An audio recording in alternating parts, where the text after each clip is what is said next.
Let's welcome from CJ Affiliate, Senior Director of Publisher Development, Sarah Crosby. Yay! Hi guys, welcome. Yeah, why did we get this time slot right after lunch? But this is gonna be a little bit more interactive and it's gonna be a lot of fun. I'm actually gonna ask you guys some questions, so you can't really fall asleep in the back. But welcome everybody. We're going to talk about building and measuring high-performance influencer campaigns today.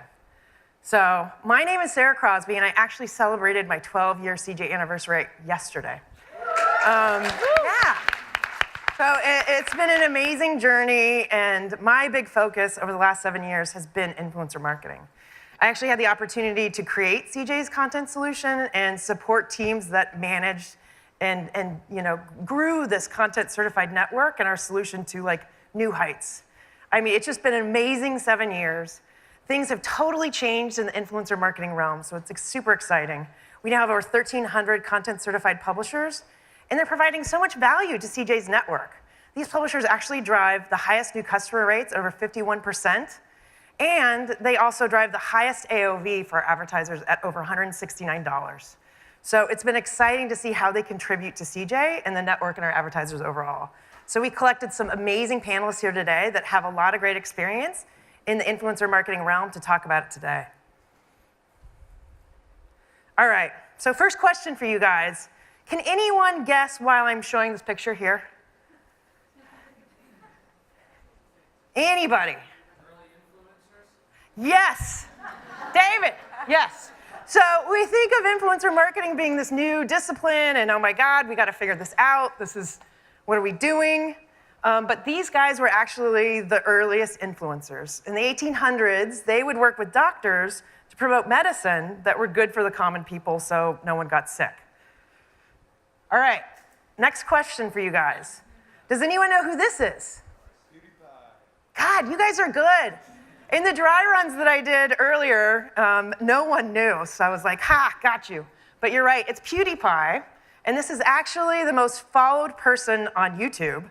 He's got across all of his social channels about 100 million followers, and he'll probably earn about $15 million this year doing influencer marketing. So it's no joke. Things have changed, and people are making a lot of money that we've never heard of. All right, last question. Can anyone guess who my favorite influencer is? Yeah, God, these are too easy. Jeez, you guys have it. Yes, Anthony Bourdain really changed my life. Like many of you know, I love to cook. That is my true passion. And I had a break in between corporate jobs at one point in time where I was like, you know what? I'm gonna become a professional chef. So I signed up for professional cooking school. I was ready to go. And then I read a little book called Kitchen Confidential. And this was by Anthony Bourdain, and it scared the crap out of me. I was like, no way, I need to take his advice. I need to keep cooking as a hobby. I don't think I could deal with a professional kitchen and working 18-hour days. And so I love it. I kept it as a hobby. For those of you that don't know Anthony Bourdain, he started out a cook in New York City, but wrote this amazing book, which led him to doing cooking shows, travel shows. He was just a fantastic writer. And so when Instagram came around, I had the opportunity to follow him. Anywhere where he went around the world, I was right there with him. Anytime I would get an Instagram story in the morning, God, it made my day.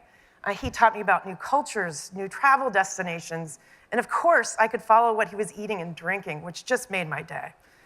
So he really did change my life. He unfortunately passed away this year, and we'll miss him dearly. I mean, these guys really do have an impact on all of us.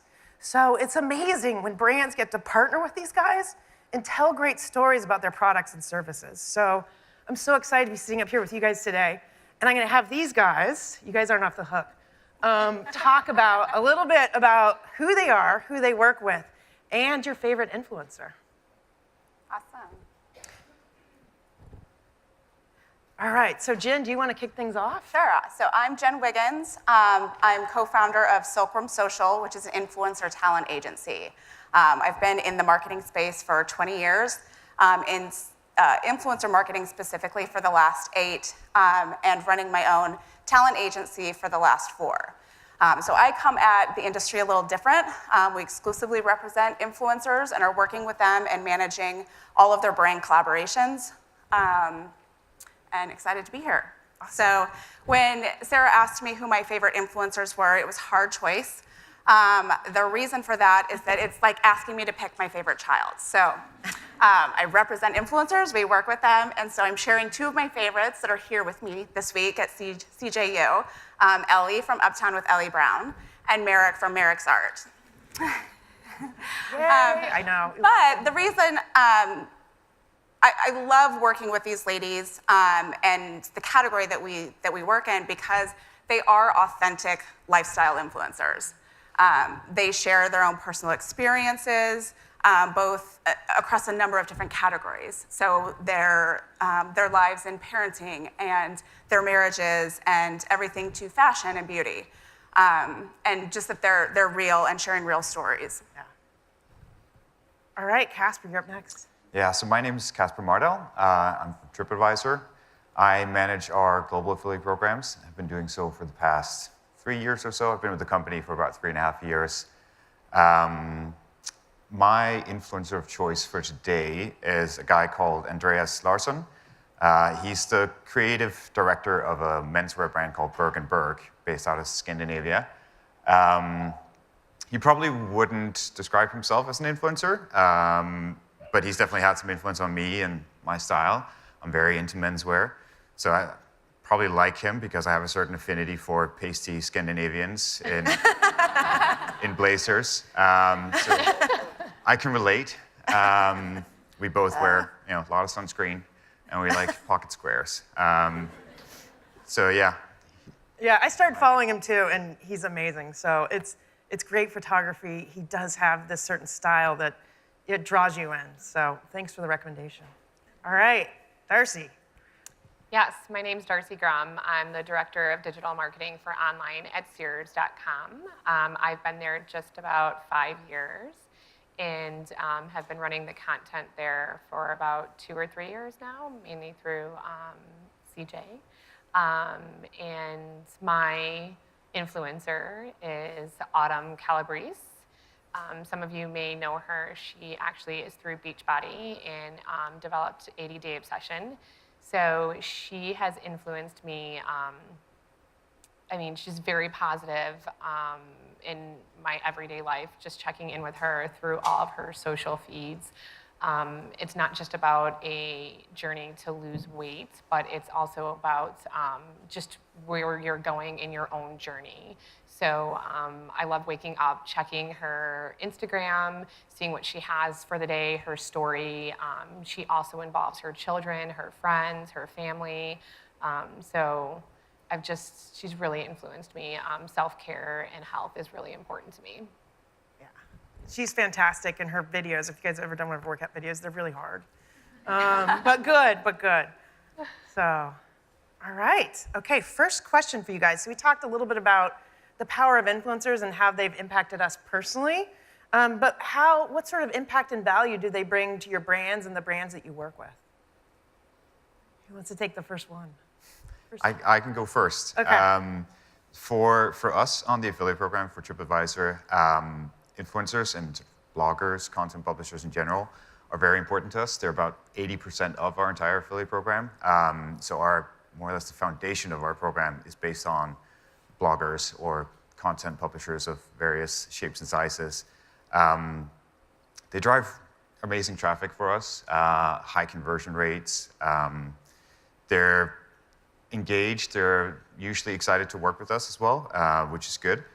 Our program is a little bit different from a lot of other sort of hotel sites where we're paying them a commission on the click out from TripAdvisor to our booking partners. So when you're looking at TripAdvisor, there's a sort of price comparison engine that pulls prices from loads of different websites.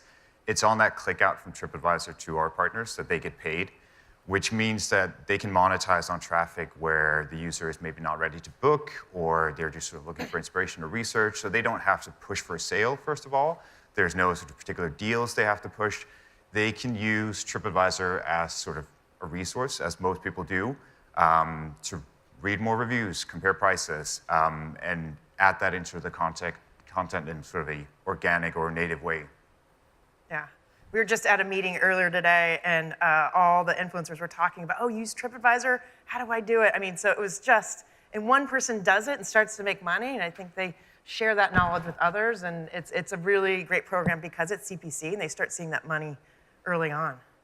But Jen, what about you? Because I know you've got experience with lots of different brands. Like, why do they come to you to partner with influencers? What sort of value do you think they provide?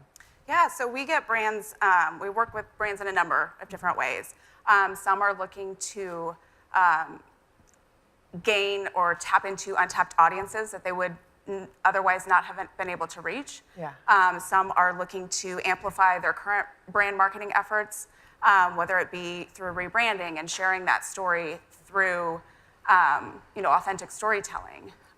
So there's a number of different ways that we're working with brands, but I think there's a unique opportunity with content creators to complement what's currently going on in a way that content creators are telling their unique perspective. Yeah.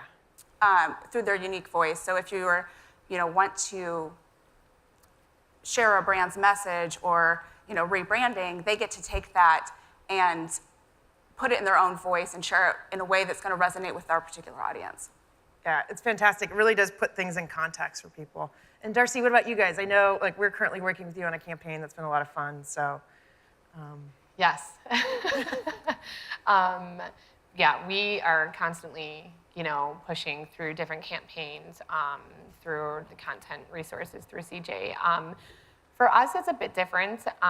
Through Sears, we have so many different business units internally. So we have home appliances and lawn and garden and mattresses.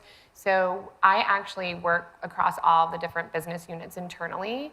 And when they are interested in pushing, and working with us different content campaigns, I actually work with each different business unit on wanting to move forward with what type of campaign they would like to do. So we work with review sites, we're launching new brand campaigns, new product campaigns, and the content and influencers and review sites, all of it has become a really important part of our everyday. Yeah, it's been exciting to see. We're working on a campaign about mattresses, and I've learned so much, and I'm like telling my husband, like, we might need to buy a new one. What other departments? I know you mentioned that, Darcy, you guys work with a lot of departments and you help them with their content strategy, but do you guys consult with your PR and social departments as well? Yeah, I'll take that one. We definitely obviously work with legal. Everything kind of goes through legal. Social, we will occasionally, depending on what it is, cross-reference, like, hey, we're going out with this. You want to do a quick check? Do you have any feedback? I mean, ultimately, we are the owners. And then PR, again, occasionally too. I mean, it really depends on what type the campaign is and where we're going. But Jen kind of spoke earlier, and I think we need to do a better job of this ourselves, is making sure we're not cross-checking it across so many departments, because you almost, when doing that and involving so many people, you can sometimes take away the voice of the influencer by saying, we need to correct this and we need to not do this. And you're really reaching out to these influencers to push a product or a review, and you want them to do it in their own voice, and that's why you're pushing it out to them. So sometimes when you go across all of the different departments and you're getting that feedback, you can sometimes take away that voice. But I think we internally need to do a better job of that. Okay. What about you guys? Like, Jen, when you speak to people, is it mostly coming from the PR, social, or? We really see it depends on the organization. We get a lot of inquiries from PR and social. We'll also have the branding teams reach out that are putting together programs or looking to activate, put a program together. It's really across the board. Okay. And Casper, do you guys collaborate at all? Yeah, I mean, our PR team also works with influencers as well. They tend to do it more on sort of the tendency-based, where they might pay up front for creating some posts about a certain feature or something they're trying to push. Whereas for us, it's purely run on a rev share, and it's sort of performance-based marketing, really. So we talk together, but we do very different things. We will share sort of influencers. If they are talking to someone, they might refer them to the affiliate program as well. So once they've done the sponsored post or whatever they're working with them on, they can come and talk to me about signing up to our program afterwards. Perfect. And the reason why I wanted to ask that question for you guys is if there are people in the audience right now that have not touched any influencer marketing at all, and you have no idea where to start, definitely talk and consult with your PR or social team that might have done some of that work. So one of the things when we're talking to advertisers that are trying to do more with influencers is how do I get them engaged? They often come to our team and say, listen, I just emailed like 15 influencers and no one responded. So do you guys have any tips on how to get influencers engaged and working with your brands? Absolutely. So I can start with that one. Good. So I think that there's two kind of ways to approach it. There's those that building a community and keeping that community engaged is a lot of hard work. Yeah. And you have to take the time up front to identify who those good brand partners are going to be and facilitate and build a relationship. And that it takes a lot of time and energy.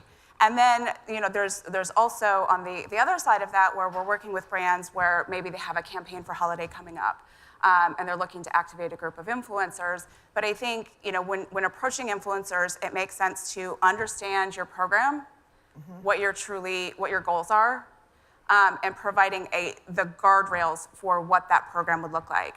Not getting too specific, but having enough information that they can then take that, digest it, and overlay their particular voice with it in a way that's going to resonate with their brand. So enough information, and I think the most important thing is ensuring that the outreach and the pitch is mutually beneficial. Yeah. So if you have a limited budget, the ask from what you're asking for from the influencer should match the ask. Okay. We tend to go to a lot of blogger conferences. Yeah. You guys are great about that. It's a chance for us to talk face-to-face with a lot of these influencers and bloggers, whether they're sort of established or up and coming. We go out there and we talk to them and we have sessions with them where we can really talk about what affiliate marketing is, how our program works. A big piece for us, a big hurdle for us is the education piece, really teaching them about what affiliate marketing is one thing, but then our program is very different from a lot of other travel sites that are out there in the affiliate space. So being able to meet with them face-to-face and sort of talk through what their concerns are, or maybe they've tried affiliate marketing in the past, it didn't work for them, they don't know why. We can talk through what did you do, what didn't you do, and really sort of sell them on our program from the beginning. And then from there on, we try to keep in touch with them through newsletters, send them onboarding guides, tips and tricks, stuff like that, and just try to constantly keep them engaged with the brand and our program. I was gonna say, didn't you mention to me on the phone, you were like, God, you just never know who's gonna hit. So even someone might be small, you've worked with some people that have grown tremendously.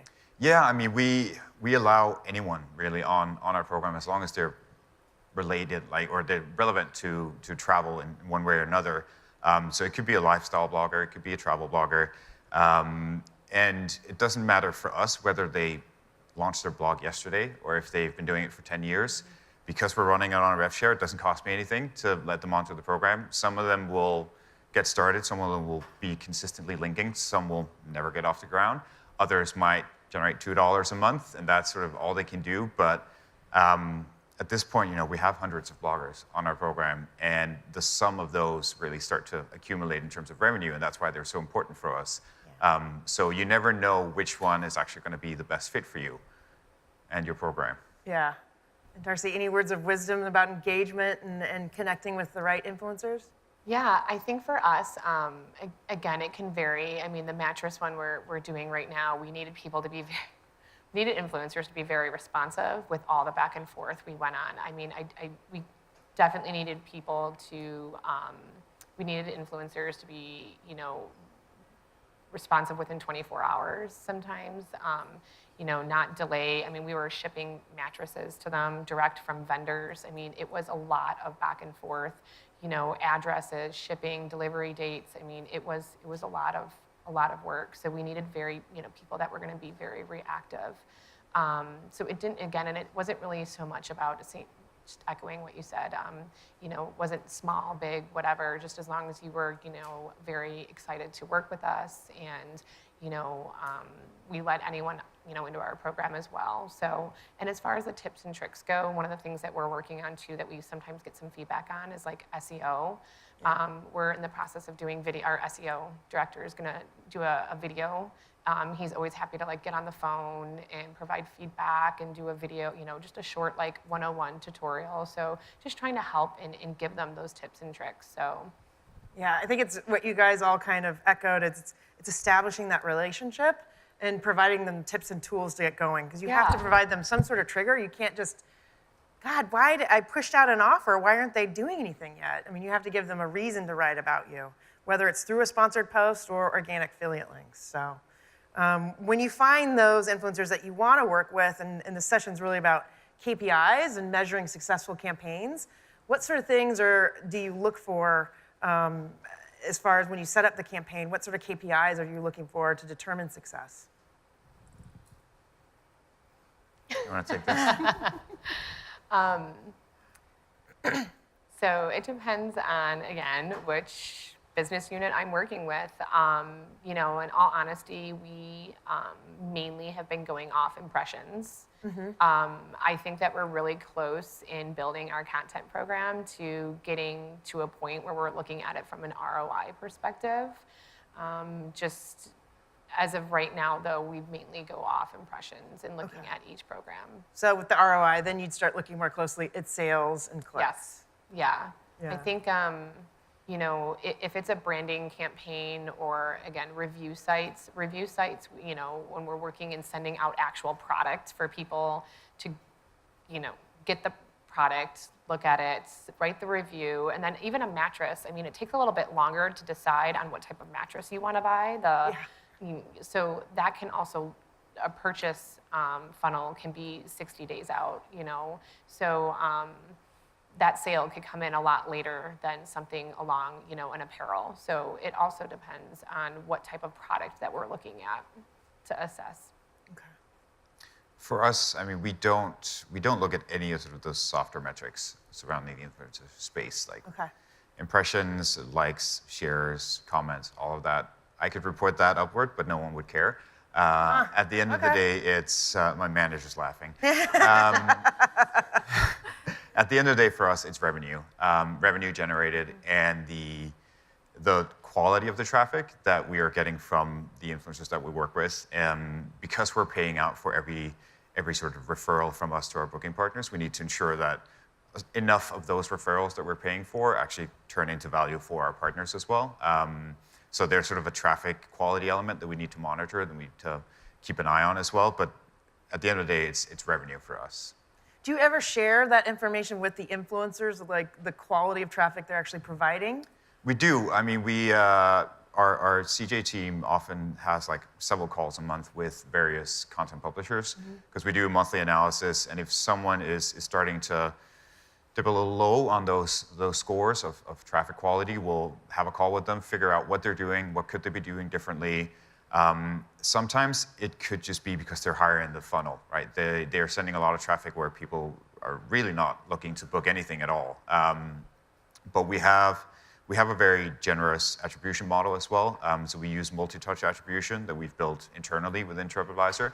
Yeah. So we measure 14 days from the initial click or the initial referral, and across 7 touch points. So for a content publisher, that means that they can get paid on influencing a user towards that final conversion, because often a lot of them are not the last touch point, especially when it comes to bookings. So that way they're still getting credit for any effect they've had on sort of users on our site. Yeah.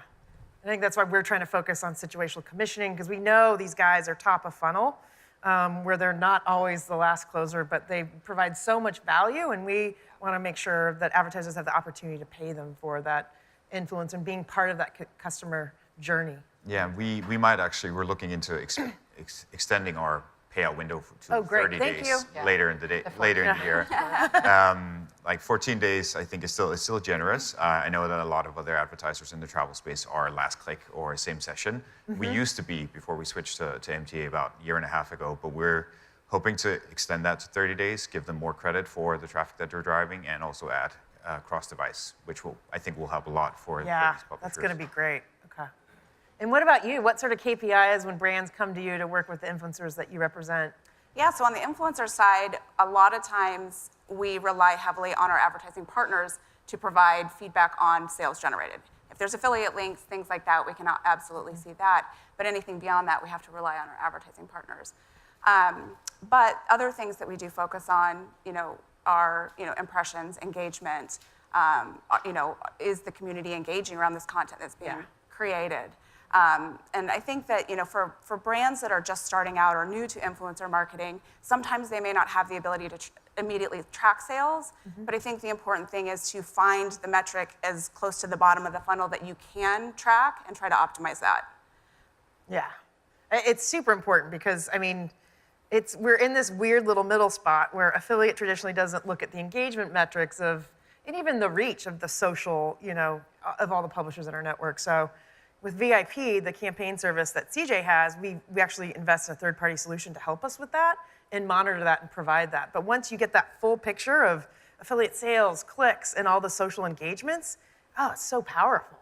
So, but it's very important when you're starting out on campaigns, just be really clear about what you want to accomplish and what your goals are, because that really determines the success of the campaign. So just establish that up front, and then it will make everything else much easier. Because we're really floating in this amazing world between affiliate and branding and social, and it's kind of this great mix of everything. So, all right, so we've talked a little bit about this. The one question I did want to ask you guys was, please describe the most successful influencer marketing campaign that you've seen or activity that you've done that really made a difference. I think for me, the sort of best experience I've had with it, we don't run particular campaigns. It's sort of ongoing, just our affiliate program. And we recognize that working with influencers and content publishers is a long tail strategy. Yeah. A lot of the ones that we do get onto the program, they're not going to make a difference tomorrow. It's going to take some time. And again, some of them will never work out or will never drive revenue for us. But over time, if we get these bloggers to link consistently throughout their content, all of that will start to accumulate.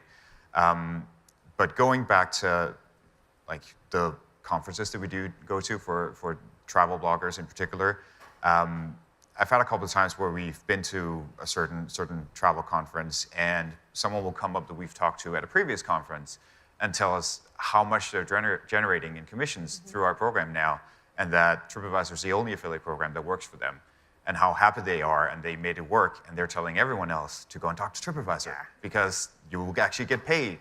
And so getting that feedback and knowing that we are helping them monetize their site, even if it's small numbers for some of them, it still makes a difference for them. They're seeing something come through on that content. That's super rewarding that we know that it's mutually beneficial, right? We are helping them, and they are also helping us. That's great. All right, anyone else? I can start. I think I know we just mentioned it, but the mattress campaign has been a long time coming. It was a lot of work for the team. Yeah, it's no joke. These campaigns are not for the faint of heart. It's a lot of back and forth. You guys have been great and patient, but the end result is fantastic. It has been, and everyone's been so great, and it's been fun to just watch it unfold. Even from delivering, the mattress to the wrong house or something accidentally, the delivery man just, freak accident, honestly. But it was okay, we'll figure this out, and we actually had the mattresses. They were funded by a mattress. So it was we were then dealing with, the mattress partner who graciously funded the mattresses, who then we had to give all the addresses to them to get them delivered. Then we're dealing with like the delivery people, and then we're the influencers. I mean, it was just piecing everything together and watching it unfold over like the week's time. And, you know, oh, by the way, and what size mattress does everybody want? And making sure everyone got the right size mattresses. And it was a lot of fun to see it unfold and getting all the feedback on what everyone thought about the mattresses and, you know, who was going to be using the mattresses. Oh, they're for, you know, just the little comments like, oh, it's for my in-laws, you know, like just little things like that. It was just, it was just a fun, great, very successful campaign. We're still in the process of getting them all up, but it was a lot of work, but so worth it, and just, it was so great. Yeah, because they actually had to like sleep in it for 2 weeks. And, Yeah. especially, yeah, I mean, it's just the logistics of getting things together. It's fun, and they're great problems to solve. But some of the photos, we just had a draft come in today, and it was, you know, the pictures of this mom and her kids, like unwrapping the mattress and sleeping in the mattress and cuddling. And I was just like, oh, I'm dying. But it really gets that emotional connection with the mattress. So who knew? But Jen, I'm sure you've got like a ton of stories because you work with so many great influencers. We do. So we get to work with a lot of great brands and a lot of really awesome influencers. And I think that, you know, to put it on just one campaign, it's hard. It's hard to choose. But I think that there's some characteristics that apply to successful campaigns across the board. And I think that, like I mentioned before, having your goals and objectives outlined up front from the beginning is very helpful. And then putting together guardrails of a program. And when I say guardrails, I really mean like the theme, the overall theme, some of the specifics, because it is a lot of work. There's a lot of details that go into this. So understanding from the get-go, what are your hashtags? What are your links? Where are we linking? Yeah. And being able to communicate that in one document, not 15 emails where it gets lost in, you know, days later communication. But I think the most important thing is where brands provide that communication up front. These are our expectations and the guardrails for this program, and then letting the influencer take the creative freedom from there, not being too overbearing with rounds of edits and, oh, we didn't really like the way you might have said this, but because the influencers know their brand and their community better than anyone and can take that messaging and turn it into a message that's going to resonate with their particular audience. It may not have been the way that the brand would have done it, and it shouldn't be, because it's not coming from the brand. It's coming from this influencer that has taken this message and changed it in a way that's going to activate their end audience. Yeah, it's fun. But so we've talked about successes, but did you guys ever have any epic fails, or what are the biggest challenges that you have working in the space?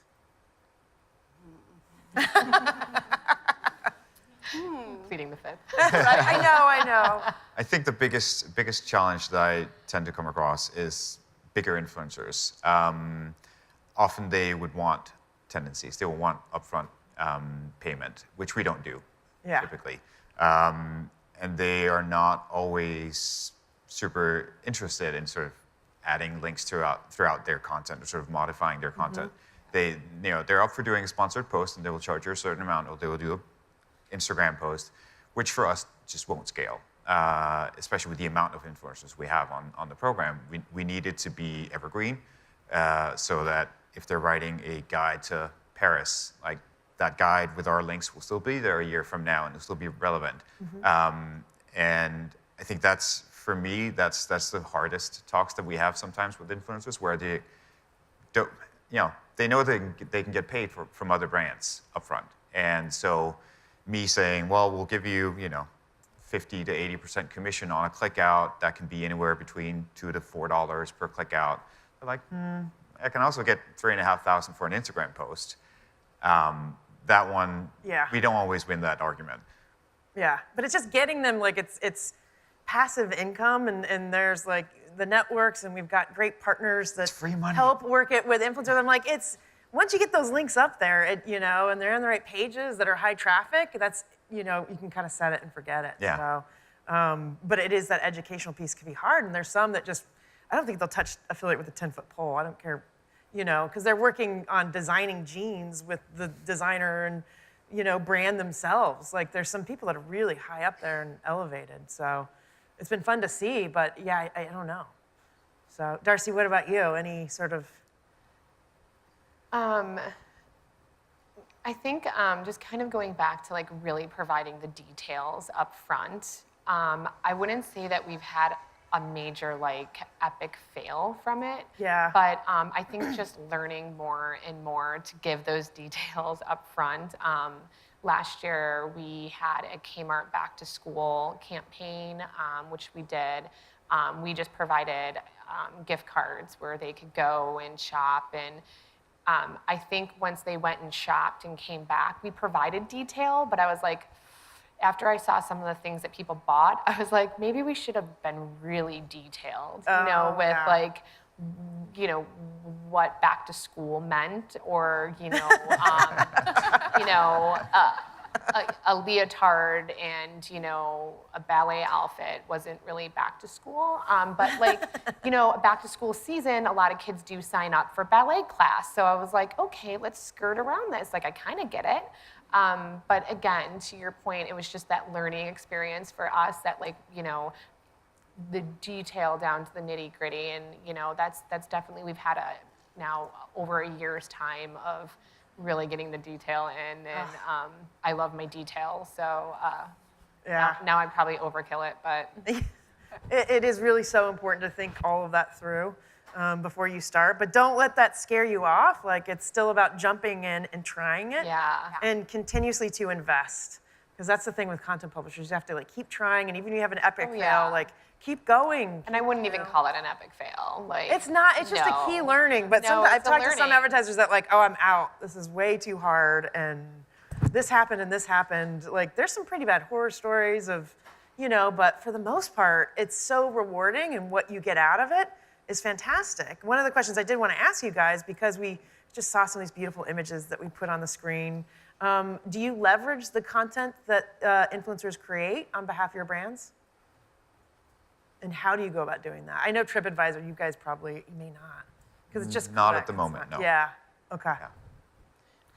we have I mean, it just it'll if it's it depends on where it's at and what it is, but depending on when I take it to my leadership, and we'll talk about it, I present to my leadership every Friday. So on those Friday meetings, I'll run through what we're doing from a content perspective. If there's an interest or appetite there, we'll talk about then how we can integrate it through our own social media forums, which we have done.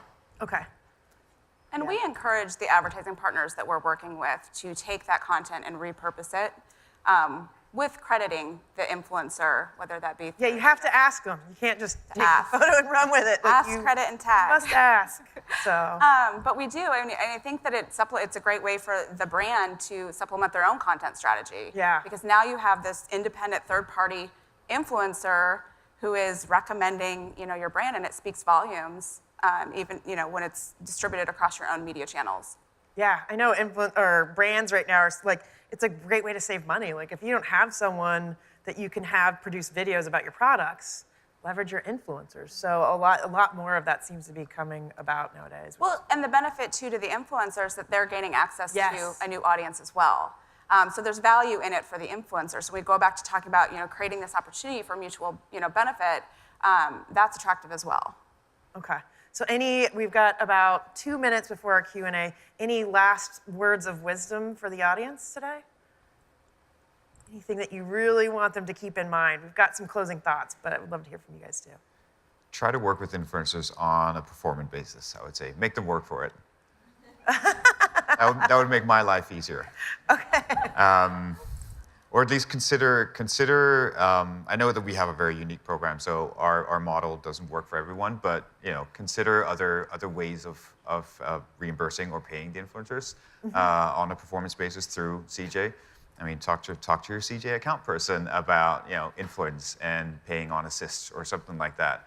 I think there are other ways out there that can be a little bit more accountable or more transparent with what type of traffic they're driving, what they're actually providing to your business, which can be an amazing business case for them as well. That they can go out and say, this is what we did, rather than just sort of, I have 50,000 followers. I can't use that for much. Yeah, that's a good words of wisdom. Anybody else? My counter to that is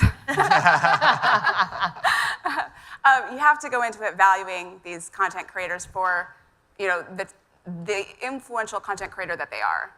So if you compare what they're doing to traditional advertising, say a billboard, you're going to hire an advertising agency to design and create that billboard, and then you're going to pay someone for placement of that on the actual billboard. Yeah. So in these instances, influencers are spending a tremendous amount of time, thinking and creating compelling content that's going to move their audience, and then for access to their distribution channel as well. Yes. All right, Darcy, get the last word. How fitting.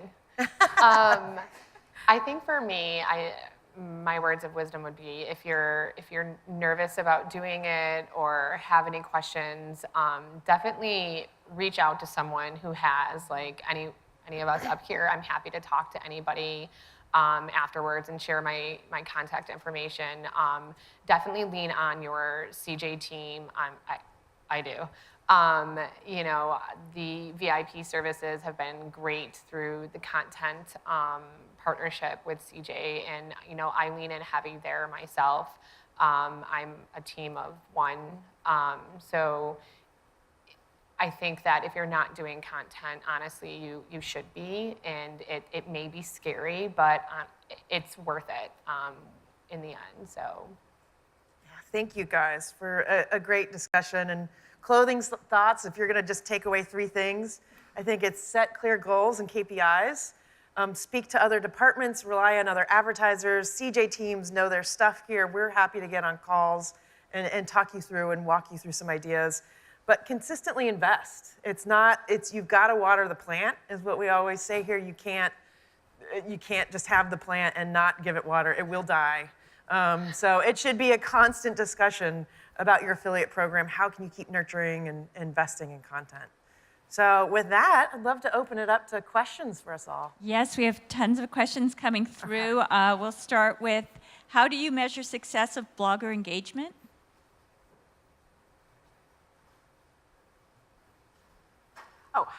For blogger engagement, so the way that we define blogger engagement is likes, comments, shares is primarily how we measure engagement. Yeah, and I think if you're getting them on a campaign, that's good. If you're not seeing a lot of it, then obviously that's bad. I don't know, maybe different agencies have different benchmarks or, of what they consider success, but it just depends on each advertiser and their threshold and experience. And if you don't have like a target, go talk to your PR and social team, and they might have one for you. There was also a question about what blogger conventions you would recommend. So we've gone to a couple of different ones. For travel bloggers specifically, we go to Kpis. They host a couple every year. There's one in North America, I think maybe this week or next in the Finger Lakes, New York. And they have them in different destinations every year so that they try to get the travel bloggers to actually go somewhere that they want to go and they can write about. We've also done Women in Travel recently, which was super good, very well organized. Definitely recommend that one as well. Yeah. All right. Jen, from where you work with a lot of influencers, which ones do they attend? Oh gosh, it depends on the industry. I know Reward Style has a conference that Yeah. a lot of go to. That's a great one. Mom 2.0. Yeah. Those are a couple of the big ones. And I know if anyone's out there in the finance sector, like FinCon is coming up in about a week, and it's honestly one of my favorite conferences. That's such a strong community, and some great influencers and content publishers attend that one. So Darcy, do you get out to any conferences, or have you in the past? I try to as much as I can, but Yeah. And BlogHer's great too, but there's such a wide variety. Yeah. It was hard we went once and it was a lot of fun, but it was hard to kind of pinpoint niches. So CJ's tried to focus on travel and finance, where we know we can connect with specific verticals, so. Great. There's a lot of other questions here. I'm not going to get to them all, but I think the panelists will be available afterwards to answer the questions. One last question then, how do you incorporate coupons or consumer-facing offerings into your influencer campaigns? Do you find coupons have a positive impact on conversions? You guys had any experience? So for us, I wouldn't say we incorporate coupons. As far as a promotional offer goes, when we're doing the mattresses or a back to school, depending on when they're posting, the content. We'll say, okay, here's what you can input into there at that time, but we recently have been pulling back on that because that's going to stay up for a while. We don't want someone to come back and then be like, oh, well, this is what that offer was then and this is what it is now. So we're kind of really just testing and playing around with that right now. Yeah, I think they're not in the habit of doing it, even though they're so popular with other, publisher business models. But if like the campaign, it's a key part of it, we've seen it work well. It just really depends. And like I said, that offer will still be up there. So that's something to consider and watch out for. TripAdvisor doesn't have any coupons or codes, Yeah, so you're fine. I have no choice. I apologize if I didn't get to your question, but the panelists will be available. Thank you all so much for all your insights. Thank you. Thank you.